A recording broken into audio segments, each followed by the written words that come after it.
And now it is my great pleasure to introduce our guest speakers today, the dynamic duo themselves, Mr. Mark and Monica Ruth.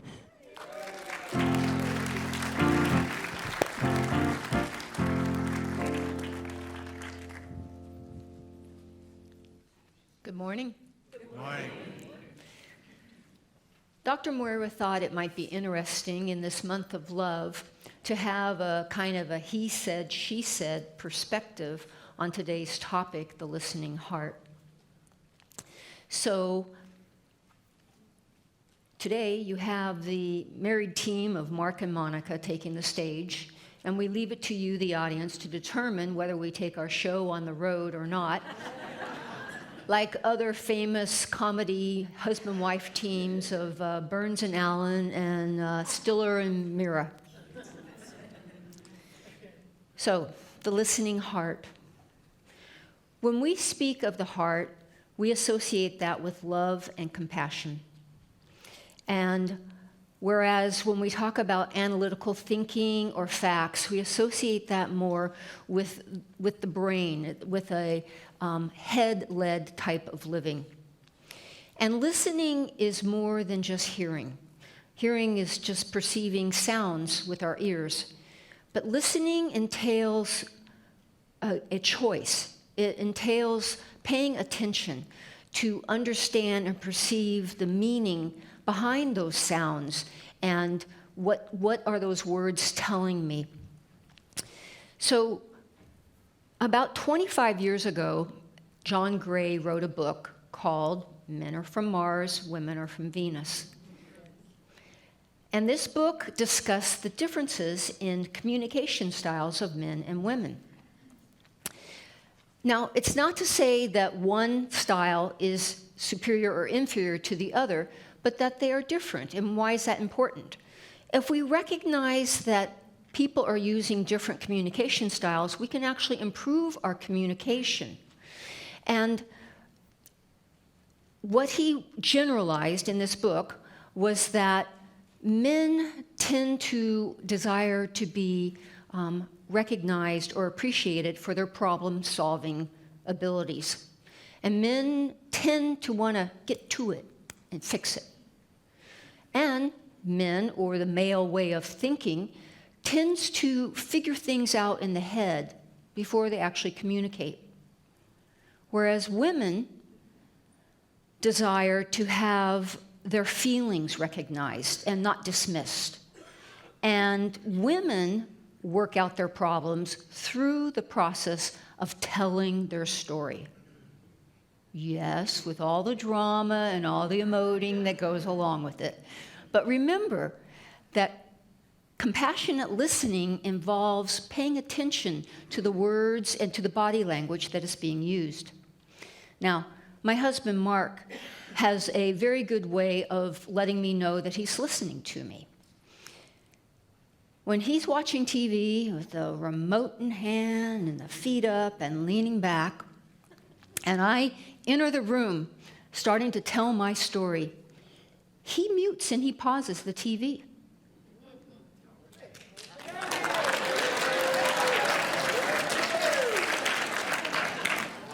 Now, there have been times in the past where he has muted and paused that TV multiple times as I've come back from the kitchen and I'm telling my story. And then I go back, and then I come back again, and I add to that story. And then I go back. And then I come back again, and I add more to that story. But whether he cares or not about what I'm really saying, and whether he's vested in finding some resolution, what he's telling me is that what I'm saying is more important to him than what he's watching on TV at that very moment. This is a listening heart and a smart husband. Science of mind and spirit teaches oneness and inclusivity. Now, we must remember that oneness does not mean sameness. And we see this example in the yin and yang symbol, which represents a fluid, ever-changing and shifting interplay of apparent opposites. Now, these opposites are actually complementary aspects interplaying one on the other in a dynamic system of wholeness and oneness. Now, it's not the purpose of one to dominate or subdue the other. So, when I'm communicating with someone, am I able to honor or at the very least accept their differences while remaining focused on maintaining the well-being and the health of the union? Excuse me, my train of thought, and I'll go one more time. So,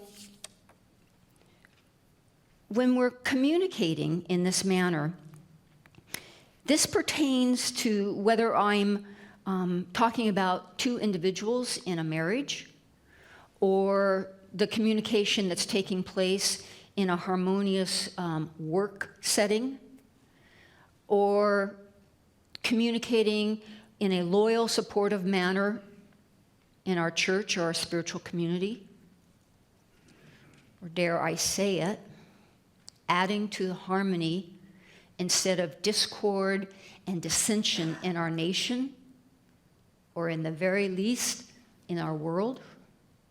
Every week we sing, "Let there be peace on earth, and let it begin with me." Science of mind is more than just words on a page or a philosophy that we like to discuss. It's an empowering tool when we apply it and we use it in every aspect of our life. We apply it to conditions, to situations, and to relationships. In my line of work as a physical therapist, I encourage my patients to build on success.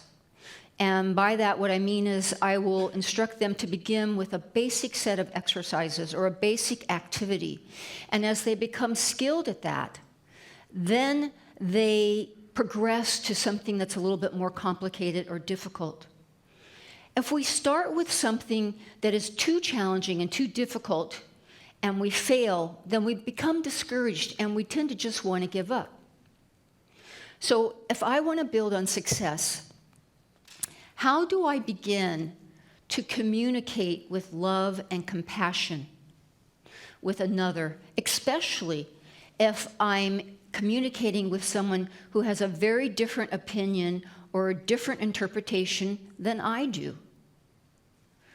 So what we can do is we start applying spiritual principles and spiritual truths, such as take your mind off your problem and put your mind on God. Another spiritual truth is we connect with the absolute. And when I say absolute, we mean God. We mean first cause. We connect with the absolute as we withdraw from the relative. And the relative is the realm of effects and conditions. We demonstrate the supremacy of spiritual thought force over apparent material resistance. We never solve the problem from the level of the problem. We have to rise above the problem. We have to elevate our thinking and to embody and use those divine traits. Another spiritual truth is the world of multiplicity does not contradict the world of unity. We see that in nature. All around us and about us, there's a multitude and a diverse expression of beauty, of God in all of it. And another teaching is what we resist persists. Now we know that even if it's something we dislike and we're resisting it and pushing it away, we're engaged with it. We're putting our attention on it. We're putting our focus on it. And as we do that, we actually energize it and we empower it. And in what we don't like, we actually start seeing more of it showing up and manifesting in our life. With this teaching comes great responsibility. I must be mindful of my intention and my energy that when I'm communicating with another. Am I able to communicate with you and honor our differences while maintaining focus on our oneness and our interconnection. So we need not be worried or filled with fear that the world is going to hell in a handbasket, as long as we remember that there is a power for good in this universe, and it's ours to use, it's ours to direct.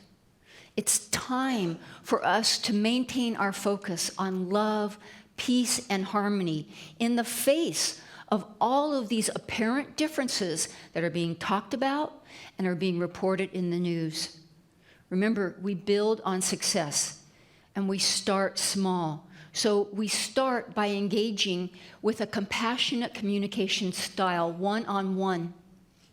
And as we get good at that, then we take it out into the larger world where it's a little bit more challenging.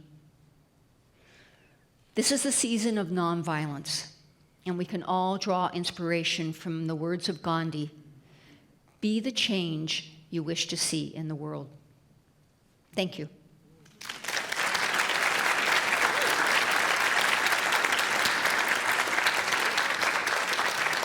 Thank you.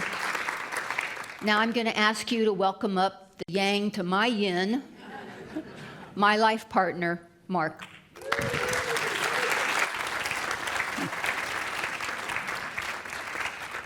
Well, good morning. I know I'm biased. I know I'm prejudiced. But wasn't that fantastic? To be able to take an interplay of the listening heart and science of mind principles and to demonstrate that in interaction with humans, the importance of that and the way she did it, okay, I'm coming in second place. I'm fine with that. However, I do want to thank Monica very much for that wonderful message.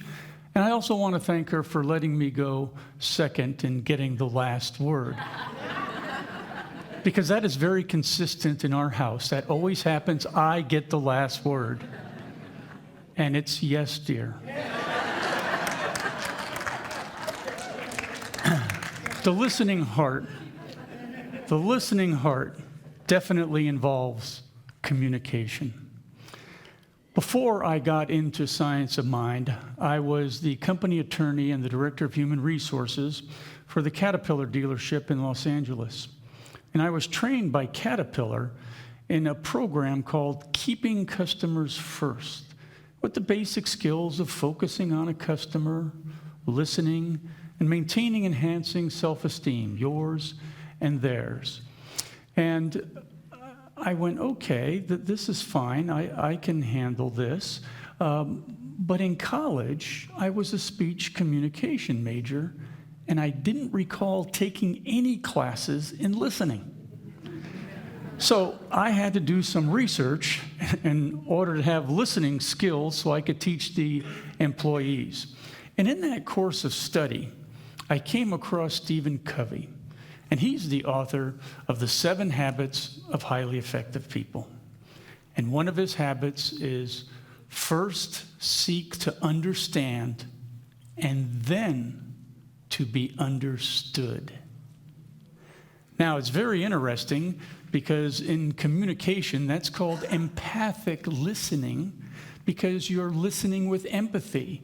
You're listening to the speaker's feelings and emotions, not just the words, because to understand is more than just listening. Very intriguing, especially with today's topic of the listening heart. Stephen Covey refers to that as listening with the heart. And that's very powerful because you are giving messages to your listener that you respect them, that you honor them, that you're not rendering opinions or judgments. You may not agree with them. However, you're not rendering your opinion. You're simply listening to them, and not only their words, but you're able to feed back to them their feelings. You know, if there was someone comes up to you and says, oh, I've reached my limits. My husband just continually interrupts me. Now, a lot of times we'd like to have the reaction, which we probably do, of saying, yeah, I know exactly what you mean. My spouse won't let me complete a sentence, and I'm terribly upset over that. Well, wait a second. You're suddenly bringing up your biography? You're bringing up what's happened to you when you should be listening and feeling what's going on with that person? Maybe a more empathetic way to respond would be to say something like, wow, I hear that you're really frustrated with what's going on. And that way you're identifying with feelings. And then you could say, well, and I've seen that you've reached your limits. You're simply feeding back to the person, but acknowledging their feelings. You're staying on their emotional ground. Now, there are times when spouses have disputes. It happens on occasion.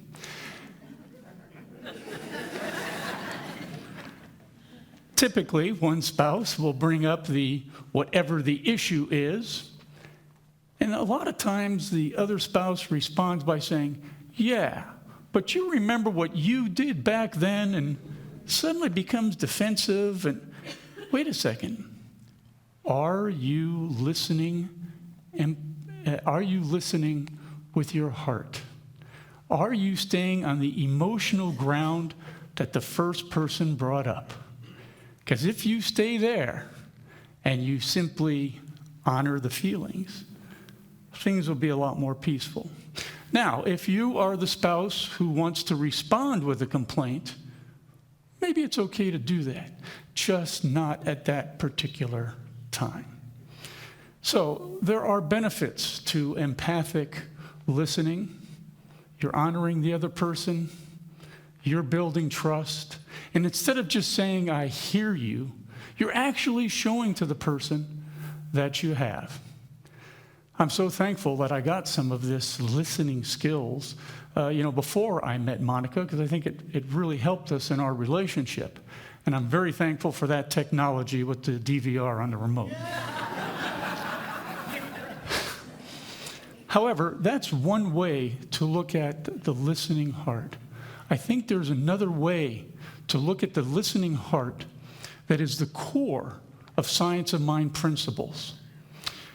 This comes basically from the premise, as a man thinketh in his heart, so he is. Well, I think in science of mind talk, the heart is the subjective mind. It's the subconscious. It's your core. It's the soul. We call it the law. It's really interesting that it's the fertile ground. We've always heard the example of planting your thoughts into the fertile ground. The fertile ground is the subjective mind, the subconscious. The subconscious remembers everything that you've done, everything that you've said, the feelings that you've had, and the events that you associate with those feelings. That is why your thoughts, feelings, and beliefs of yesterday make your today. Your feelings, your beliefs, and your thoughts today will make your tomorrow. If we take a look at this science of mind theory of the subconscious, I think we can call it the listening heart. Because that listens to everything we've done, how we feel. Now, the interesting thing about the subjective mind is that it can't distinguish between what is real and what the conscious mind has imagined. Well, let's think about that for a second. In other words, that listening heart is going to react to my imagination and what's not real. This has scientifically been proved. And since March is coming up, and that's in college basketball terms, it's known as March Madness for their basketball tournament. The scientific study I'd like to tell you about is a basketball study. They had 3 groups. Each of them shoot their free throws, and we're going to look for accuracy. So everyone's tested. Now, group number 1, they say, okay, we know what your rate is. We want you to practice for 20 days actually shooting free throws. Practice, practice, practice. Group number 2, don't do anything. Group number 3, we want you to imagine going through, in your mind, shooting that basketball going through the hoop. We want you, if in your mind you miss the shot, we want you to correct it and see that ball going through the hoop. So you practice that imagination, that visualization. You practice that 20 minutes a day for 20 days. Now they come back and they take the test. They all shoot the free throws again. Well, the first group that practiced an hour a day for 20 days, they improved by 24%. The second group that didn't do anything, they stayed the same. The third group that all they did was imagine and visualize shooting those free throws improved 23%, virtually the same. That is the power that the imagination and the mind has. So how can this listening heart, how can this subjective mind be applied in our everyday teaching, in our everyday life? Well, one of the important concepts is what you're telling yourself. You know, are you saying nice things about yourself? Or are you blaming yourself? You're calling yourself stupid? What are you saying to yourself? Because Don Miguel Ruiz wrote the book, The 4 Agreements. And he said the most important agreement was the first one. And that is, be impeccable with your word. Now, we've talked about listening with other people, but now we're talking to ourselves and to our listening heart. What are we saying to ourselves? What words are we using? Are we telling ourselves we're upset? Are we angry? Are we prejudiced? Are we hateful? What are we filling that listening heart with? Making your words impeccable. Impeccable means to the highest proprietary standard. Okay, highest proprietary standard, that's a difficult goal, but it's one we can definitely strive for because the listening heart is taking all of that in. So one of the easiest and quickest ways that we can apply a science of mind teaching is the words that we tell ourselves. A second very powerful science of mind principle using the listening heart is prayer treatment. Because in prayer treatment, we are given the opportunity to direct what we want to attract in our life. We're taking our mind off the problem and we're putting it on God. Because in that prayer treatment, we're not doing a lot of talking about disease and poverty and poor. We're talking about what we want to attract. Emmett Fox wrote the 2-page pamphlet, The Golden Key. And in that golden key, he said, take your mind off the problem and put it on God. And he described what it meant by putting it on God. Peace, put it on peace. Put it on love. Put it on harmony. And in that science of mind treatment, you get to direct what you want to attract into your life. You are imagining what it feels like to get what you want. You see getting what you want. And recall that basketball test. You're now shooting those free throws. And of course, when you treat, move your feet. Okay, so we have a challenge or an opportunity this week to practice the listening heart. I know you can visualize and imagine your listening with your heart, your empathetic listening. I know that you will recognize the impeccable words that you will use. I know that you can put in that affirmative prayer treatment and set the law of attraction into motion to bring what you want. I also know this, that you have free will and that you can choose whether to take on this challenge or not. And I know this, you will choose wisely. And so it is.